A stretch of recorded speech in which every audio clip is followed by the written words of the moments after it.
Hello, everyone. Welcome back to Between Two Worlds. I am your host, Annika, and before we get into it, I do invite you to support the show in any way that you can.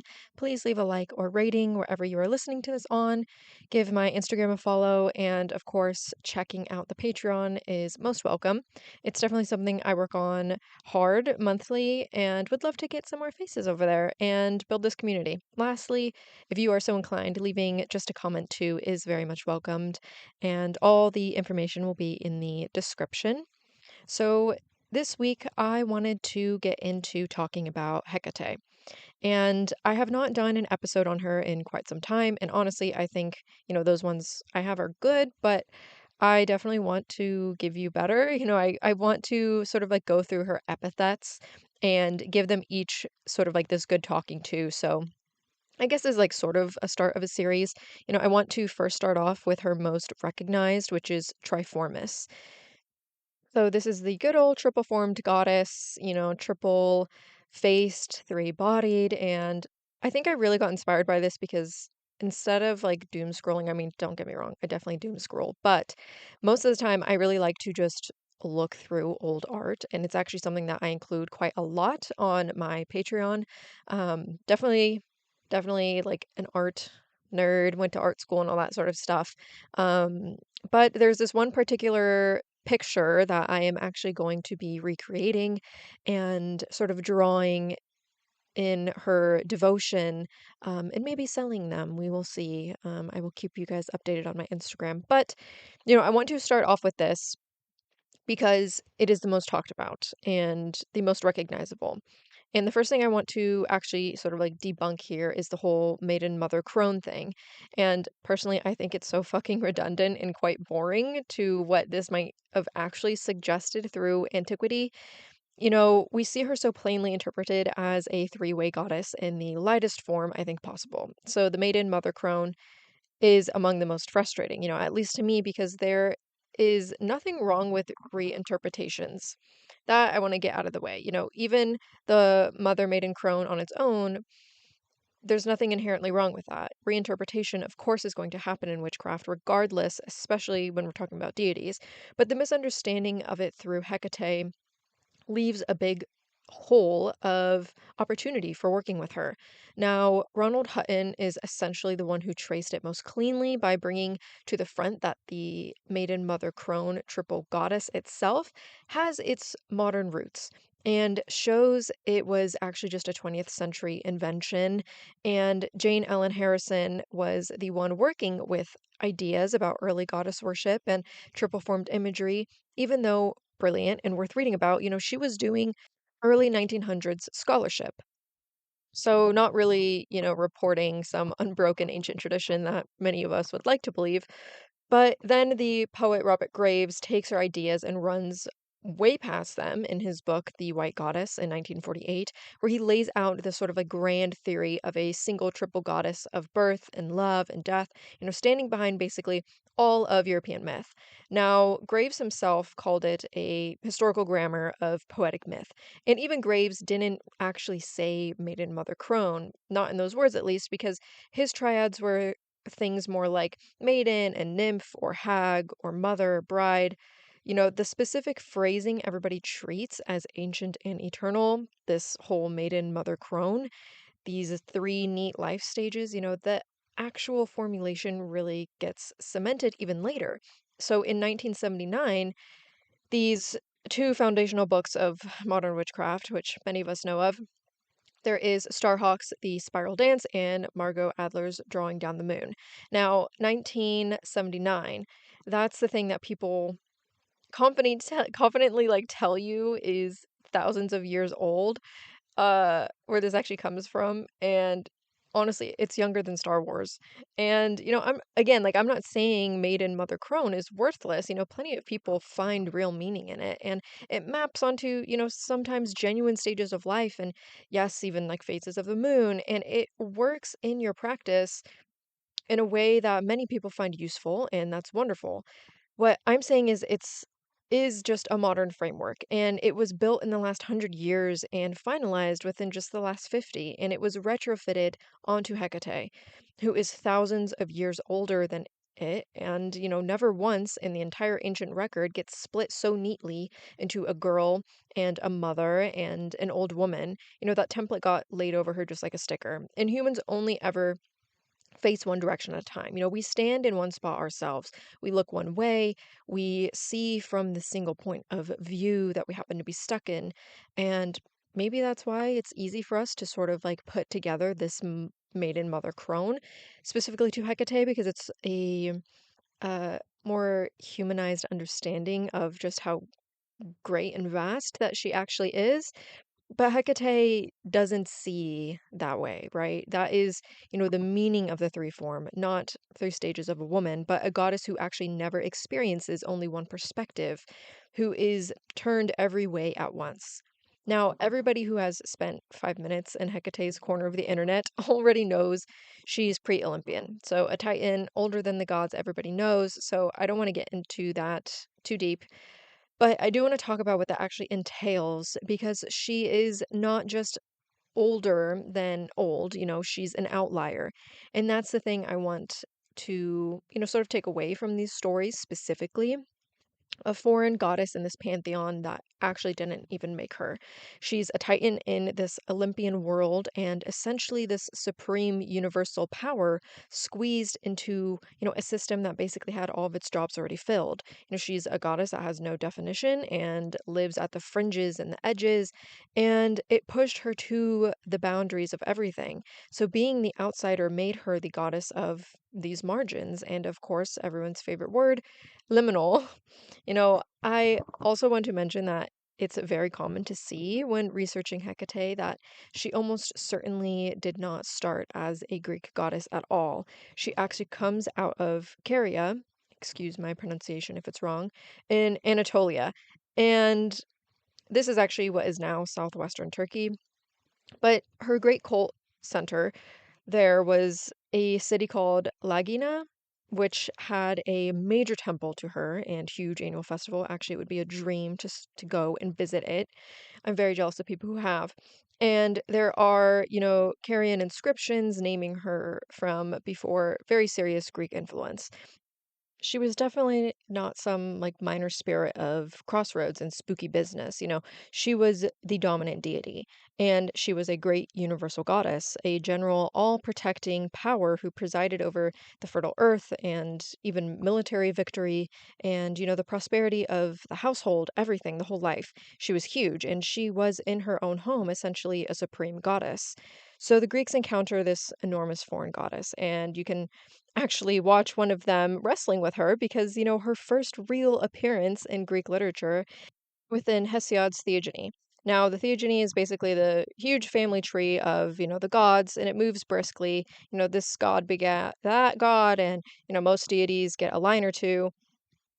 But Hecate, she gets around 50. So it's lines 411 to 452, the longest passage of a sort of devotion for any other deity in the entire poem, really. And she's not even an Olympian. This is where, Hesiod says she has a share of earth, the sea, and the starry sky, the three realms, yes, but, you know, he also gets very granular about her power in human life. She sits beside kings in judgment. She stands with warriors in battle and gives victory to whom she wills. She is there at the games, handing the athlete his win. She stands by horsemen. She's with the fishermen preying on the gray sea, and she fills their nets. She increases the herds of the herdsmen. And she is Korotrophos, the nurse of the young and the raiser of children. So she is not just a goddess of ghosts and dark moons. She is essentially a goddess of basically everything, of, the whole ordinary sweep of human life, victory and livelihood, and even the next generation. So the seed of this fearsome side of her is really quite easy to understand as well, because, Hesiod says that she gives the fisherman a great catch, and then easily she takes it away again as soon as it is seen if she wishes. So she grants and she withholds. She gives victory to whom she wills and withholds it from the rest. So even in this glowing, benevolent, almost sunny portrait, there's that little flicker that she is actually the one who decides. Then Hesiod notes twice that she is an only child, a monogenes, so the sole daughter of Perses and Asteria. Now, to me, this really suggests this sort of like potency within her. So, an only child in that world with no brothers to press her claim can easily have been overlooked and diminished, left with nothing, challenged and forgotten about, or even just simply sharing the glory. She is honored above all. She keeps everything, the lone daughter of the destroyer and the starry night. So, what this actually has to do with her three forms, because I'm very quick to go on tangents. You have a goddess who is supreme, universal, everything power in her homeland, who gets absorbed into this sort of foreign pantheon. She reaches into earth and sea and sky, into the kings and warriors, the everyday people, children, this victory and birth and death. And she is from the very beginning just too much. She's too big, too wide, too many things at once. She is depicted as three because she could never honestly be depicted as one. How do you give a single body to a goddess who is in all three realms at once? So you have Trimorphos and Triformis, the three formed, which show up all over on coins and statuary and in poets. You have Trichophalos, the three-headed, again on coins and statues and in source after source. Now, Ovid in the Metamorphoses calls her triceps. This is three formed, and elsewhere has her three faces set to guard the crossroads. Now, Alexandra calls her triakeros, if I said that right, which means with three necks. It's actually crazy how many of these like epithets and names I have pulled. And, in the same poem, actually, he gives her the title Brimo, which is the wrathful. The word trioditis of the three roads shows up in Athenaeus, and the Romans just straight up call her Trivia. Now, then, of course, there's the PGM, where she is Trionemos, the triple named, and the Tripthongos, which is triple voiced, hearing, these three voices associated with her. And Trichtypos, which is triple sounding, three forms, three heads, three necks, three names, and of course, three voices. So really, they couldn't stop finding new ways to call her triple or associate her with three. Three gives us a middle, it creates a center belonging to neither side. Said by yours truly, a middle child themselves. So, a three formed goddess is a goddess of the between and within this middle term. The three-way crossroads, for example, it's, the place between the roads, and the threshold is always between the inside and outside, and she's the goddess of these places.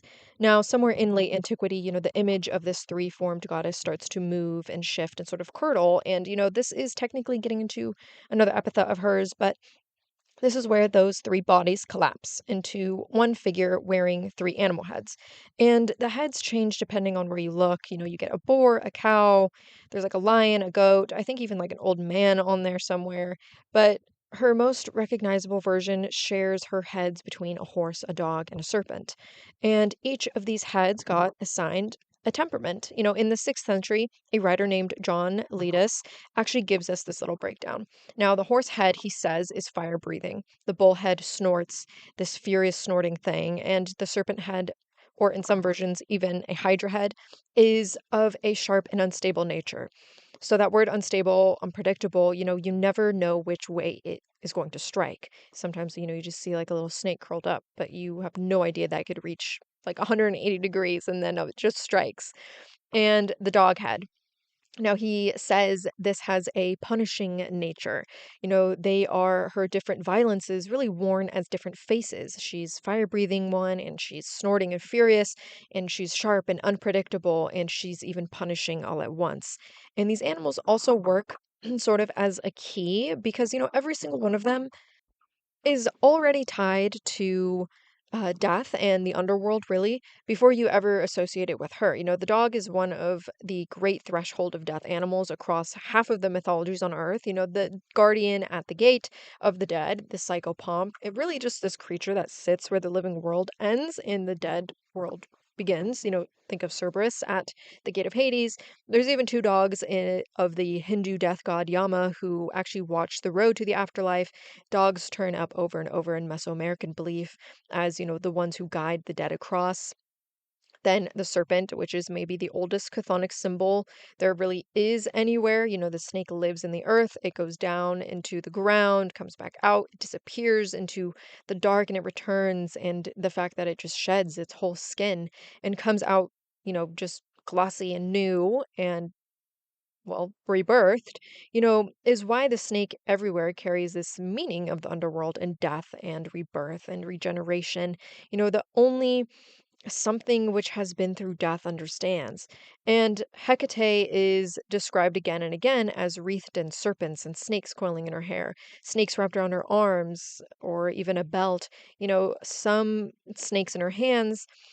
And then we have the horse, which people actually find the strangest of the three because the horse here is the carrier of the dead. It's kind of hard to think of horses being associated with the dead and underworld until you actually start to look at the mythologies.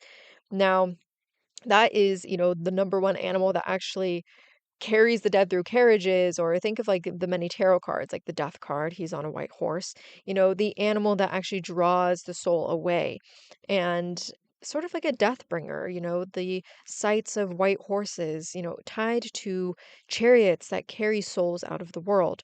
Every one of them touches death from a different angle, is really what I'm trying to get at. The dog sort of guards the threshold of it. Now the serpent goes down into it and comes back, and the horse is the carrier of really souls into it. Now, this Hecate particularly was the one that people were afraid of. And, I don't really think that that fear was a mistake to be corrected out of her. When we file the animal heads down into, these three pretty human faces and turn her into this like soft moon crone, we are not fixing a misunderstanding. We are just actually the ones misunderstanding her. And it's just building on top of one story over another. And it's like turning her into a whole different thing. Now, this also gets a little bit complicated because I know there's like mostly with Hecate, at least that I see, so many people say this or that or whatever.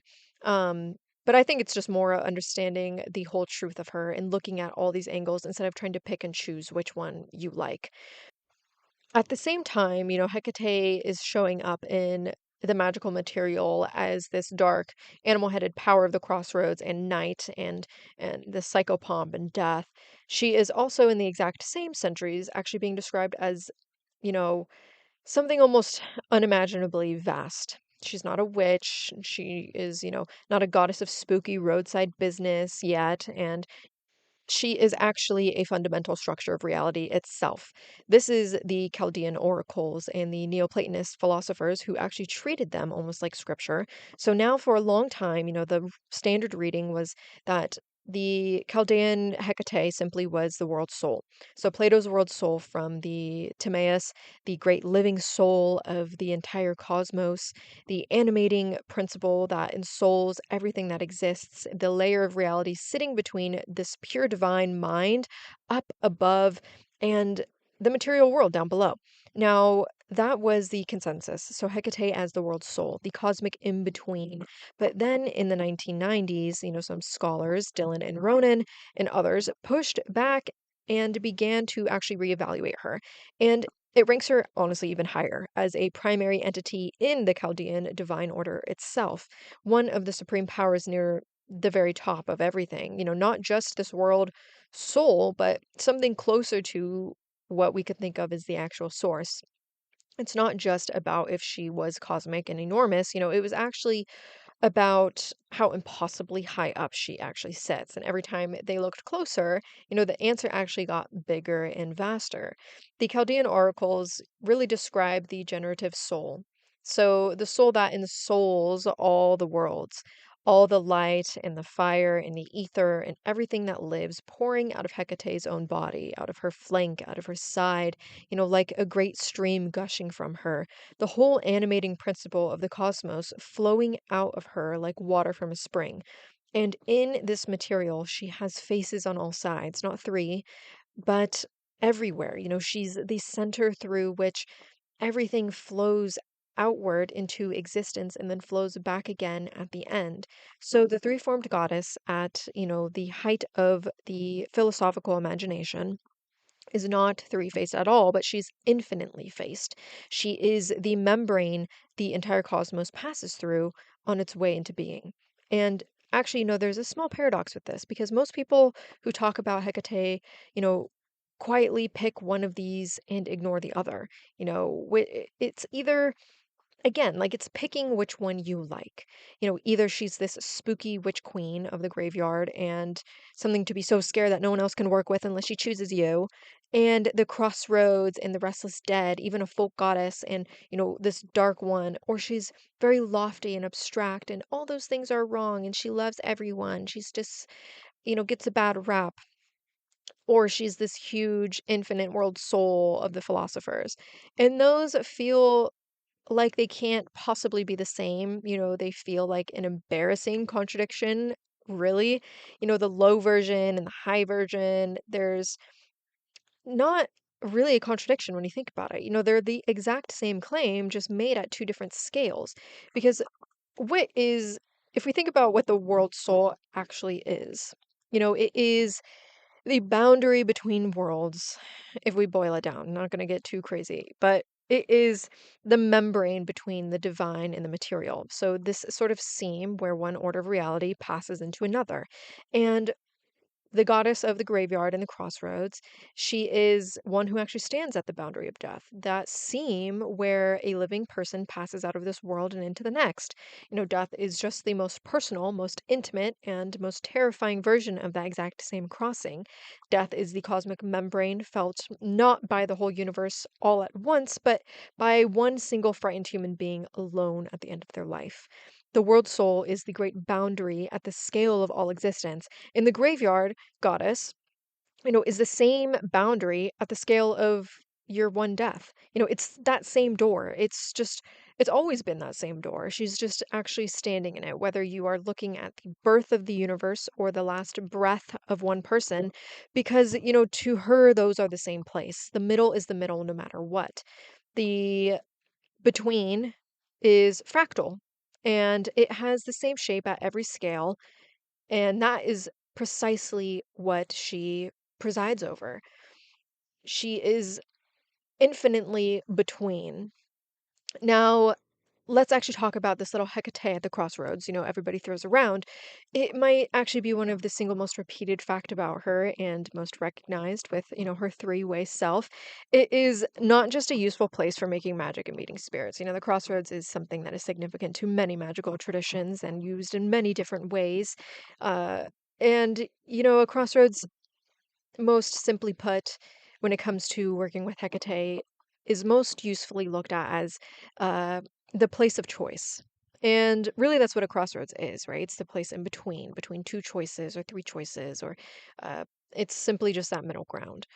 And it simply is the spot in the road where you have to make a choice. You are forced to stop what you're doing and make a choice, where that single path you are walking actually splits and forks.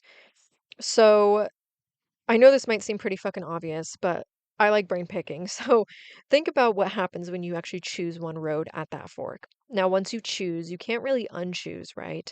You pick a road and you start walking down it, and the other roads actually start to close behind you. They recede. They become, the lives that you did not live. Every crossroads is a little death of all roads that you did not take. So when it comes to Hecate, she is, not just the goddess of the threshold as some passive, neutral, in between place you happen just to be standing in.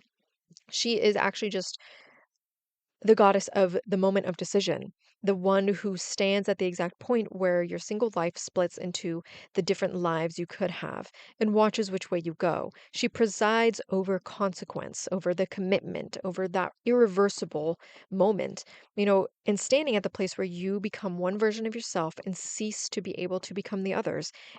So if we start with the basic fact of, the three bodies facing three ways, and it comes to practicing and working and actually finding a way to work this Triformis epithet into your magic.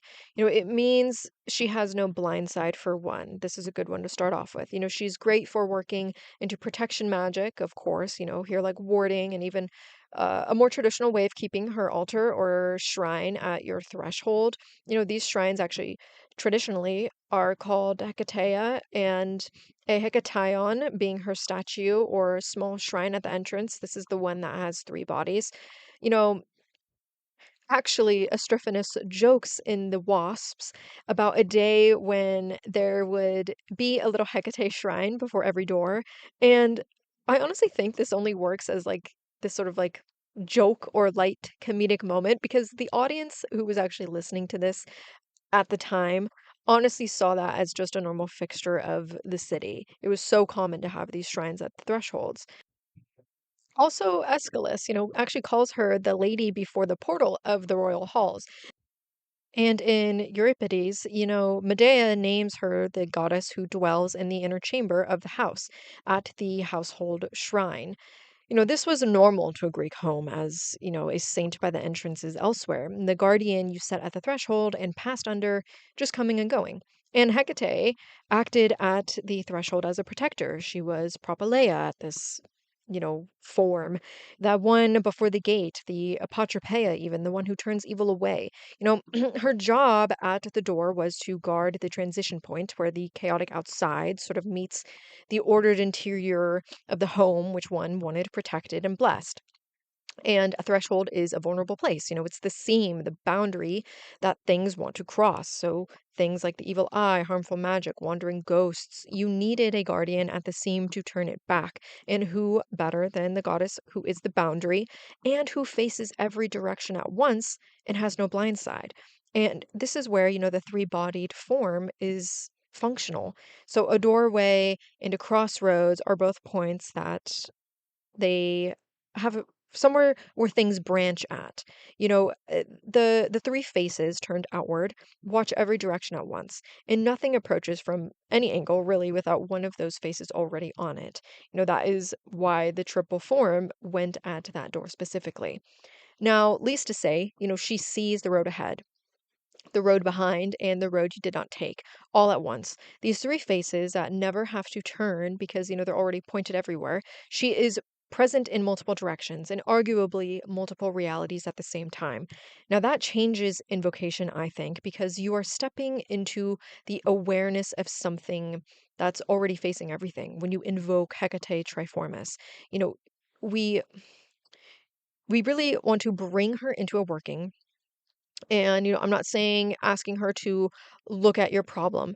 What I'm saying is if you bring her into this working as this triformist who sees everything, you can borrow that vision, seeing from every direction and the ability to actually step out of, your own single forward facing view and see the situation from every angle at once. She is incredibly useful within divination in this form as well, because you can ask Hecate in this form to reduce your own blind spots. And really, the thing about divination is, most people secretly want it to just validate what they have already decided. And she will certainly reveal the more uncomfortable truth or sides that you did not see or refuse to look at. She has this way of sort of confusing things, which we'll talk about in a second. You know, so the discipline of working with her really is stepping outside of your own certainty. And I want to go on this little bit of a tangent of, certainty being a blind spot because the one direction that you are facing so confidently is usually the direction that you can't really see past. And she is corrective for that, not because she is nice, she's doing it because she loves you. That's not it. She does it because, she can't only see one way. You can actually use this before the big moments, the ones where being locked into a single view does really the most damage. So things like before an argument, you can turn and look at it from where the other person is standing before you actually take your swing. Now, I'm not saying everyone knows they're about to get into an argument before they get into an argument, but nonetheless, it's worth noting you know, not to even be a saint about it, but just to see the shape of the thing that you're actually walking into, I guess, before things like a hard conversation with someone that you love, before you actually let the story you've been telling yourself be the only story in the room. Or like before you decide to quit a job, the decision is coming from sight and not just from, the one bad angle that you've actually been staring at for a month. So before working, you're not just aiming all that force from inside a single want that you have not examined. So think of it as like a discipline and not a favor. You're asking her to actually break the grip of your single point of view long enough for you to actually see that fork in the road that you're standing at. Now, this pushes against almost all the cozy Hecate content out there because people assume that working with her makes things clearer, and that, you bring her your mess and she hands back a clean answer, a lit path. She shows you the way, and it's all dressed up. It's a yes or a no. And sometimes, sure, that could happen. I'm not saying that doesn't ever happen. But sometimes she makes things more confusing, and she does it on purpose. And unfortunately, I've learned this the hard way because you really like walk in already certain, already decided. You're looking for that rubber stamp, and the most honest thing that she can actually do is take that uh false certainty away, I guess. And I say it's false because if you're looking for a stamp of approval or that last validation, most times it doesn't mean, that you were actually very certain at all. Now, losing it feels like confusion. It feels like it got worse because the thing that you thought you knew, you don't know anymore. Like you came in with one answer and now you left with a million times more questions and confusion. And that confusion is sometimes used as the actual truth. Every road at the fork has value. Sometimes every road genuinely has loss, real loss, the kind that you really don't get to skip. And sometimes there's no perfect answer waiting to be uncovered, no secret high choice or the one thing that's the most wise. And it's really realizing it was never there, that you are choosing between goods or between grief, or no amount of divining is going to turn that into an easy yes. That is a very Triformis lesson, if I do say so myself. She does not collapse the three roads into one road for you. She makes you actually stand there and see that they are three, and that they are all real, and that choosing one is going to cost you the others. So, if you have worked with her and walked away more unsettled than when you started, more aware of the complications and less sure of the thing that you were once sure about, I would actually gently suggest that, you know, it's not her ignoring you. This is actually her answering. The comfortable certainty dissolving is the point. She's not the goddess who makes it simple. She is definitely the goddess who makes it true, and that truth is usually a lot less tidy than we wanted. Now, when she takes the easy answer away and you're left, seeing the real roads instead of the obvious one, you are able to see the truth of the situation unbiased now, because now there's no preference or secret certainty. Most people think a decision is supposed to feel like confirmation arriving, like the clouds parting. So they wait for that feeling, and uh, actually, they just end up calling, like waiting for wisdom. She is showing you that you can choose in full view of that loss, that you can pick a road knowing exactly what it costs and knowing that the other roads have value too. And you can grieve them and you can still go. Once you have chosen, she is the one who goes with you down the road. That's her whole nature, the guide, the one who moves through the dark places, the torchbearer. Yes, she will light the way. She will guide you. She doesn't stand at the fork and just abandon you to it and say, here, choose, bye, peace out. This is usually a lot longer of an endeavor with her. And this is the everyday version of that same thing. You commit to that road, you let the others close, and you ask her to light it, to go before you and even behind you, the way that she went before and behind Persephone. I always think of that story, So you're not walking it alone. And you bring her the question. So, in short, you bring her your question, right? You let her take the false certainty. You take inventory of the cost she uncovers, and you choose the road in full sight of what it costs. And you can grieve what you are letting go, and then you ask her to walk it with you. You can also work with the three worlds. Now, this is another way I've learned to look at Triformis in a new way. The inscriptions at her great Carian temple describe her three aspects as celestial, earthly, and chthonic. So, of course, we know Hekate rules the heavens, the earth, and the underworld. One face turned up to the heavens, and one to the earth, and one down to the underworld. This is the three form that is connected to the three realms made into a body. There is this thing that humans really like to do, and it's to pick things that they like it's from a menu. Like the upper face is the clarity department and the lower face is shadow department, and you go to whichever counter you need that day. And that's just not it. That is, splitting her back into pieces. And that is, opposite of what Triformis is. She's all of those things at once. The point of the three worlds is that she holds those at once. She is, taking one thing, one question, one situation, and looking at it in all three worlds at the same time.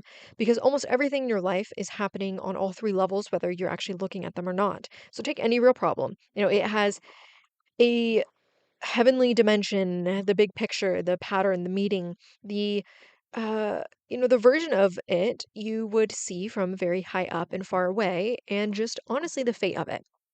It has, an earthly dimension, of course, the actual practical lived reality of it. So the bills, the bodies, the boundaries, the who does what on what Tuesday of it.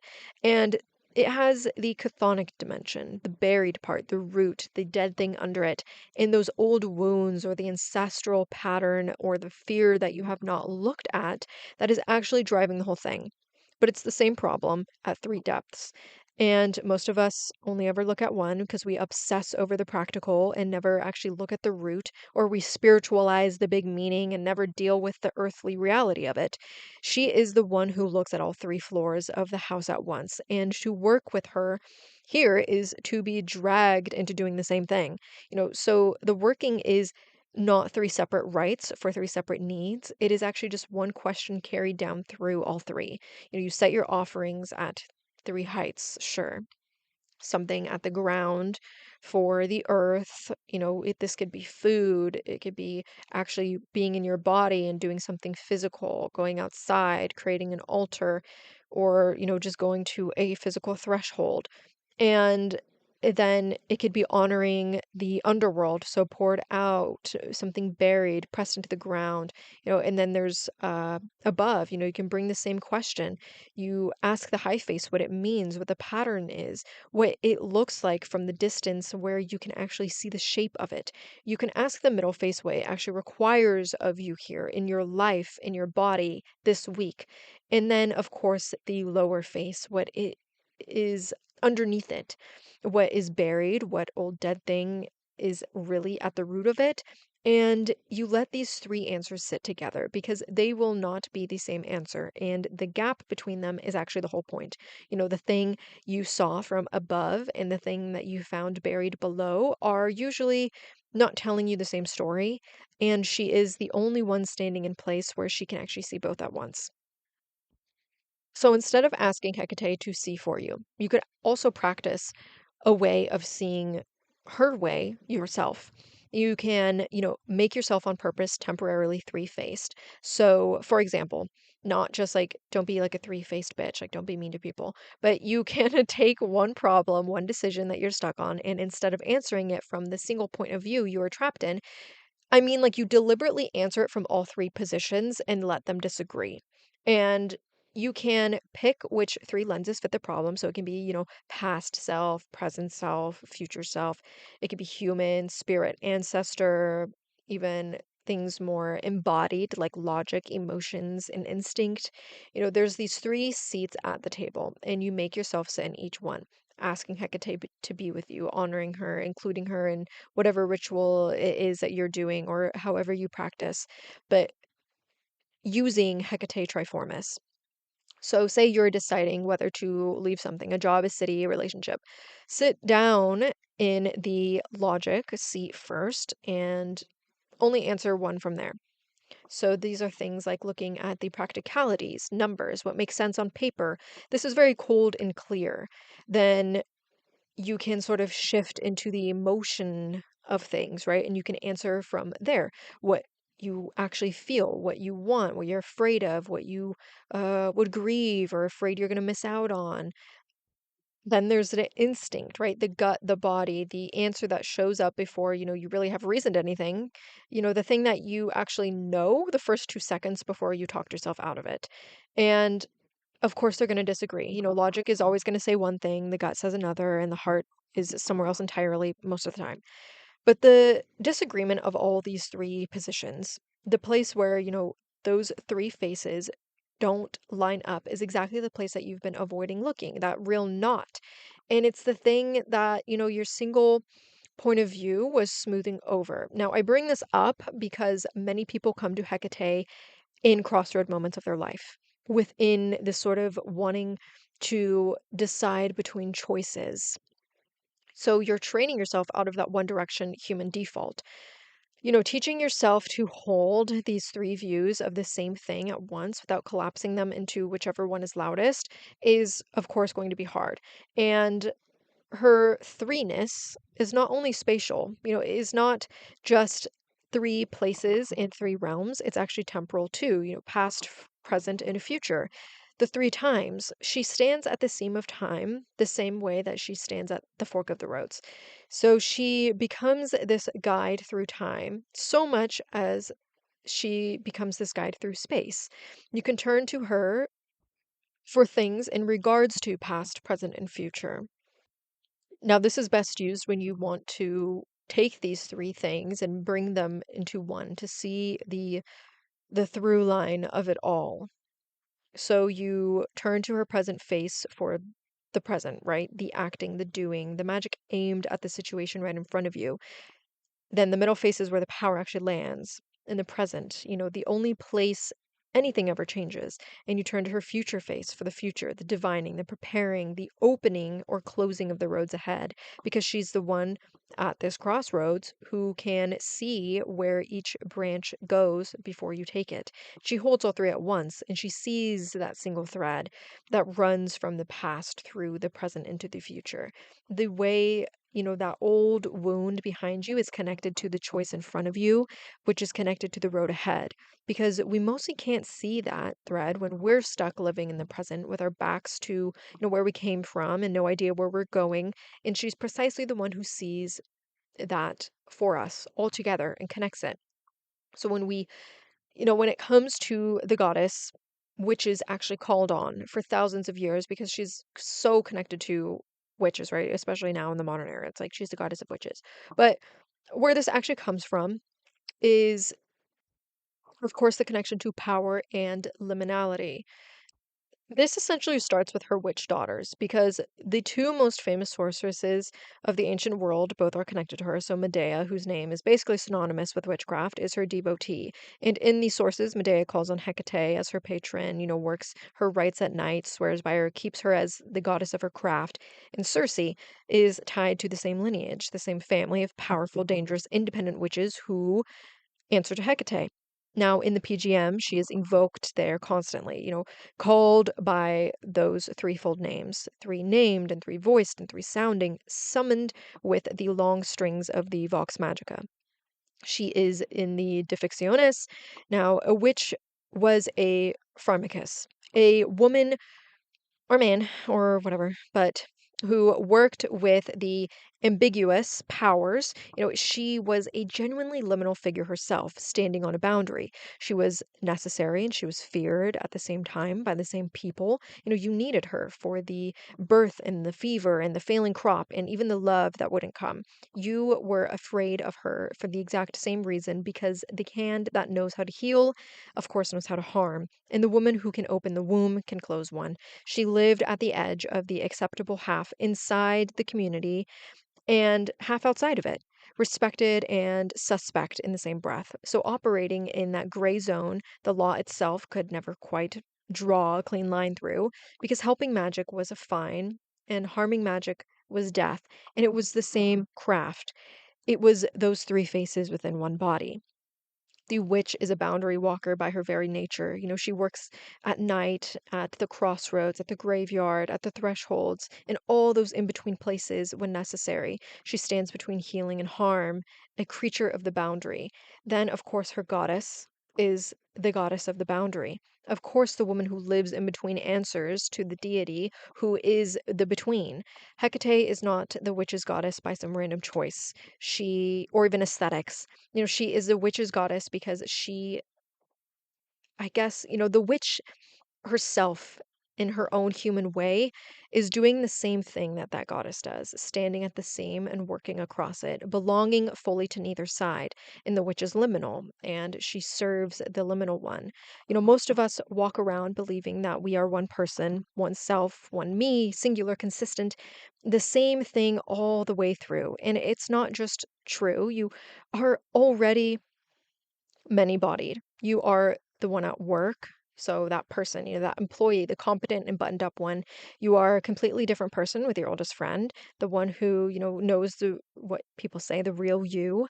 You are even different, of course, to your parents, and there is the magician, the artist, the version of you nobody at the day job would even recognize. And these are not masks that you are faking. They are all you, and you switch between them all day long without even noticing. Whole different bodies of self, different voices, different faces, depending on which world you are standing in. So you are already three formed or many formed. Hecate is not asking you to become fragmented, to split yourself into these pieces and choose which one is better. That is the fear people have about this. That acknowledging the multiplicity means that you are broken or fake or scattered. And it's the opposite. And that is what Hecate Triformis shows you. She is revealing that the multiplicity was your natural condition all along, that you are or were never one single self standing in one direction, and you were always many and turning different faces to different worlds. She is many, and yet she is still whole. And the wholeness comes from standing at the center of all of them at once. She is whole because she stands in the middle of her three and holds them all. And that is the invitation to you, not to pick one true self and amputate the rest, but to stop pretending that you are one thing and learn to stand at your own center where all your selves meet and hold them together. Everybody focuses on the three roads, right? The three faces, three realms, three ways, the crossroads splits. Everybody is looking at those roads, and almost nobody actually looks at the one place that actually matters, which is the place that they meet. And that is the center, the point of the fork itself. Hecate Triformis stands where they intersect. She is still, the point at the center of the crossroads, the fixed middle of that turning wheel. And she's not the goddess of options. She is not some goddess of the roads. She this Hecate Triformis essentially is the goddess of the center of the three. She isn't going to tell you which way to go. She teaches you how to stand at that middle before you choose. You need to learn how to hold the center long enough to actually see all three roads, from every direction with all your faces before you commit and let the other ones close behind you. She takes away that blind spot from you. The many selves that she reveals you already are, the three times and the three worlds and the three faces, all of it is just one lesson, which is how to stand at that center and orient yourself before you move. Now, some of the hardest things any of us ever have to do is not choosing a road. We choose roads constantly. We lunge down them actually out of fear and impatience and certainty all the time. The hardest thing is actually standing still at the crossroads long enough to just actually see and refusing to bolt in the one direction that we're already facing because we think it's the right one. Holding that center until the whole picture is in front of us, that is Triformis, or at least the start of her. Now, thank you, everyone who has been here with me for supporting the show. If you made it to the end, I hope you learned a little something more about Hecate and Hecate Triformis, and it becomes useful to you in one way or another. And as usual, wherever you are in the world, I hope you have a wonderful morning, day, or night.